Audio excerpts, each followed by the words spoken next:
François Compaoré, frère de l'ancien président burkinabé Blaise Compaoré, a été arrêté à Paris dans le cadre de l'enquête sur l'assassinat du journaliste Norbert Zongo. Il est poursuivi pour incitation à assassinat.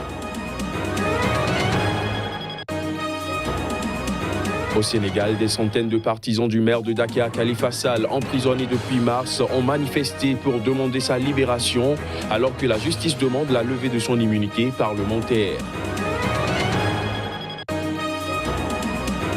Et puis au Libéria, le parti au pouvoir conteste le résultat du premier tour de la présidentielle.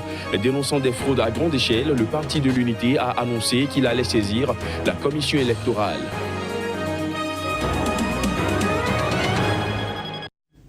Voilà pour les titres, bienvenue à tous. François Compaoré, frère de l'ancien président burkinabé Blaise Compaoré, a été arrêté dimanche à Paris dans le cadre de l'enquête sur l'assassinat en 1998 du journaliste Norbert Zongo. Arrêté à l'aéroport alors qu'il arrivait de la Côte d'Ivoire, François Compaoré s'est vu notifier un mandat d'arrêt international délivré par le Burkina Faso.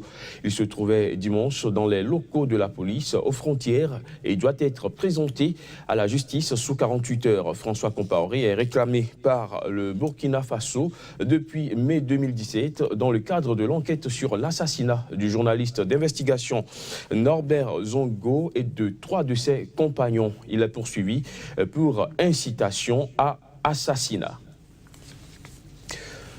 Au Sénégal, plusieurs centaines de partisans du maire de Dakar, Khalifa Sall, emprisonnés depuis mars et élu député en juillet dernier, ont manifesté ce week-end pour demander sa libération. Cette manifestation a été organisée alors que la justice a demandé la levée de son immunité parlementaire. Voici les images. Libérez! Libérez! La mobilisation autour de la cause du maire de Dakar incarcéré ne faiblit toujours pas. Évalué à quelques 300, ces manifestants en appellent à l'unisson à la libération de Khalifa Sall. Pour exiger sa libération, ses partisans ont mis en avant la demande de levée de son immunité parlementaire faite par la justice. Nous exigeons maintenant sa libération puisque l'État reconnaît que c'est un député et il a une immunité parlementaire parce que son audition ne se fera pas à la prison. L'audition d'un député se fait à l'intérieur de l'hémicycle. Et la place d'un député, c'est pas la prison. Il n'existe dans aucune démocratie dans le monde où un député avec une immunité parlementaire est retenu en prison. Pour les manifestants, avec les différentes prises de position, l'État serait dans un mauvais rôle.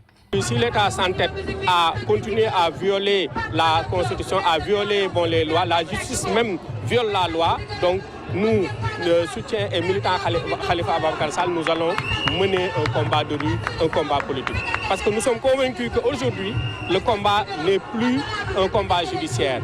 Le combat n'est plus un combat médiatique, mais le combat, il est politique. Le combat, il est sur le terrain. Opposant au président Macky Sall, dont il devrait être l'un des concurrents à la présidentielle de 2019, Khalifa Sall est accusé de détournement de fonds publics. Il doit répondre de dépenses non justifiées de plus de 2,7 millions d'euros prélevés pendant plusieurs années selon la justice dans les caisses de la mairie, ce qu'il nie. Ses soutiens estiment qu'il paye pour son statut de dissident du parti au pouvoir et argue qu'il doit bénéficier de l'immunité parlementaire, même s'il était déjà en détention préventive lorsqu'il a été élu.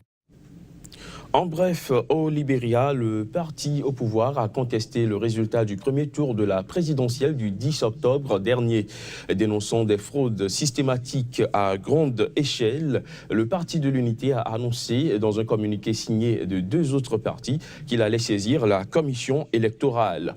Le communiqué accuse également la présidente sortante Ellen Johnson-Sirleaf d'ingérence dans le processus électoral en raison d'une rencontre avec des responsables de la commission électorale qui s'était déroulée à son domicile avant le premier tour du scrutin. Le second tour, prévu pour le 7 novembre prochain, doit opposer le vice-président sortant Joseph Boakai au candidat du parti au pouvoir, à l'ex-star du football George Weah. Dans le camp du footballeur, on est plutôt rassuré de l'emporter. Je vous propose d'écouter les présidents des 2 formations politiques qualifiées pour le second tour de l'élection présidentielle au Libéria. We reaffirm Au Parti de la Liberté, nous réaffirmons notre solidarité déclarée avec tous les autres partis politiques et candidats qui se sont offensés et ont de fortes raisons de croire que les sondages du 10 octobre 2017 ont été caractérisés par des irrégularités et des fraudes systématiques massives. Dans le cadre de cette solidarité et prenant aussi en compte les preuves accablantes de fraude qui continuent d'émerger, nos partis politiques respectifs ont décidé de poursuivre cette affaire jusqu'à une conclusion juridique logique, aussi rapidement que le permet la loi libérienne.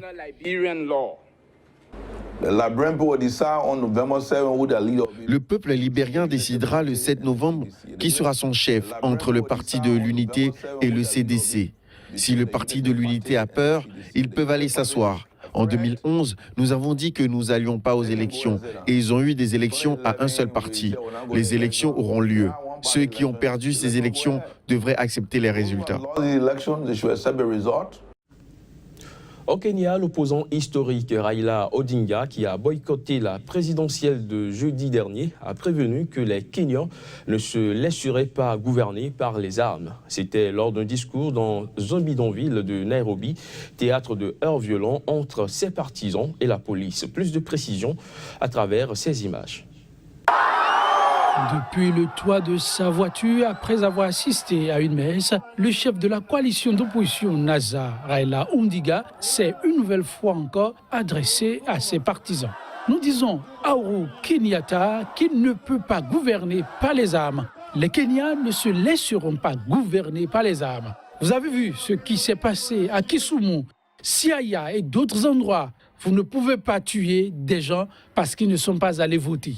Il faisait référence ainsi aux affrontements violents cette semaine entre partisans de l'opposition et la police dans ces villes de l'ouest du pays, fief de l'opposition. Au moins 9 personnes ont été tuées par balle depuis jeudi dans ces bastions de l'opposition. Parallèlement, au moins 49 personnes sont mortes depuis l'annulation de la présidentielle du 8 août, tuées pour la plupart dans la répression des manifestations par la police. Recours au tir à balles réelles, gaz lacrymogène, canon à eau, le Kenya est plongé dans sa pire crise électorale depuis 10 ans. Le scrutin de jeudi a été organisé après un coup de théâtre inédit en Afrique. L'annulation le 1er septembre par la justice de l'élection du 8 août, scrutin à l'issue duquel Uhuru Kenyatta avait été proclamé vainqueur face à Raila Odinga. En Ouganda, les tensions se crispent autour de la modification de la Constitution. Un projet de loi prévoit le retrait de l'âge limite du candidat à la présidentielle, une réforme que les détracteurs du président au pouvoir disent être taillée sur mesure pour Yoweri Museveni, qui pourrait ainsi se représenter en 2021. Reportage. Un risque énorme pour quiconque ose se prononcer ouvertement sur la suppression de l'âge limite des candidats à la présidentielle au pays de Museveni. La Commission ougandaise des droits de l'homme, organe gouvernemental, tire la sonnette d'alarme. Mehdi Mulumba, le président intérimaire de la Commission, dénonce la multiplication des violations des droits de l'homme dans le pays. Des violations pour beaucoup liées à la dite question. Nous notons que l'usage excessif de la force par la police contre certains membres du Parlement et certains citoyens est devenu récemment une norme plutôt qu'une exception. La police a pris en charge certains rassemblements d'une manière partisane, dispersant les consultations des opposants au retrait de l'âge limite et assurant la sécurité de ses partisans, a-t-il déploré.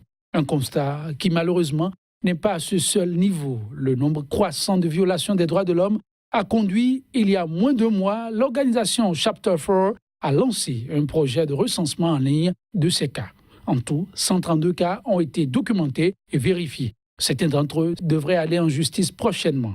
Plus ahurissant, ces sanctions et entraves ne touchent pas seulement les organisations ougandaises. Le gouvernement a récemment gelé les comptes de l'ONG internationale Aidation.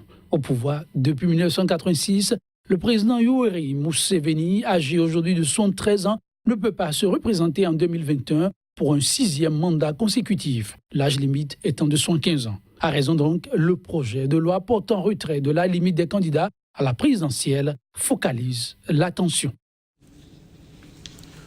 Au Sénégal, une nouvelle page s'écrit pour la cité Baraka à Dakar. Dans ce bidonville historique, la solidarité s'organise au quotidien depuis 40 ans. Mais bientôt, les habitants vont être relogés car le quartier se transforme. Mais chacun espère que l'âme de la localité survivra. C'est un reportage de Tchèque Berté, notre correspondant à Dakar. Elle se retrouve chaque semaine autour de la Tanti. Aïda a une poigne de fer. Elle connaît tous les habitants de la cité Baraka. Elle écoute, elle conseille, elle organise. Le mari d'une des femmes est malade. Toutes vont se cotiser pour payer les médecins. Toutes les femmes, elles sont unies, elles sont solidaires. Oui. Si on fait les baptêmes, on fait ensemble. Si on fait les mariages, on fait ça ensemble. S'il y a des décès, on fait ça ensemble. Je ne peux pas protéger tout le monde. Oui, je fais mon mieux. La solidarité, c'est le maître mot ici. C'est ainsi qu'Aïda a soutenu Mamadou quand il est rentré de la Gambie il y a 10 ans, avec seulement sa machine à coudre sous les bras. Maintenant, il est un référent à la cité, président des parents d'élèves, gestionnaire d'une mutuelle de santé. Ils m'ont aidé parce qu'ils m'ont ouvert les portes. J'ai eu aucun handicap. Grâce à ce terrain, j'ai pu évoluer. C'est le terrain qui m'a soutenu. Parce que ici à Dakar, si la vie est chère, c'est parce que tu payes la location. Mais si tu ne payes pas la location, tout est facile pour toi. Pas de loyer ici. Le terrain appartient au domaine national. Alors on se cotise, on partage, on s'entraide, on cohabite sans heurts. Mais bientôt ces habitations anarchiques vont disparaître. Le bidonville aura un nouveau visage, des immeubles avec plus de 200 appartements. Amadou, Sununu et Ousmane font partie du comité de développement du quartier. Ils expliquent aux habitants ce qui va changer avec les nouveaux logements. Les animaux ne pourront plus rentrer dans les maisons. La cuisine ne se fera plus sous le bas de la porte. Je suis prête à abandonner ça pour avoir une meilleure vie, une meilleure habitation. La solidarité sera comme avant. Je verrai mes voisins et tout ça là. Le projet de l'ONG allemande s'appelle la Nouvelle Baraka. Tous espèrent ici que ce sera en effet une nouvelle chance et que le plus important perdurera, la solidarité. La 9e conférence Unlocking Solar Capital Africa s'est tenue à Abidjan autour du thème « Développement de l'énergie solaire en Afrique ». Cette rencontre qui se tient pour la première fois à Abidjan après l'édition de l'année dernière au Nigeria a rassemblé plus de 350 décideurs qui ont échangé sur les possibilités de financement dans l'énergie solaire en Afrique. Les images.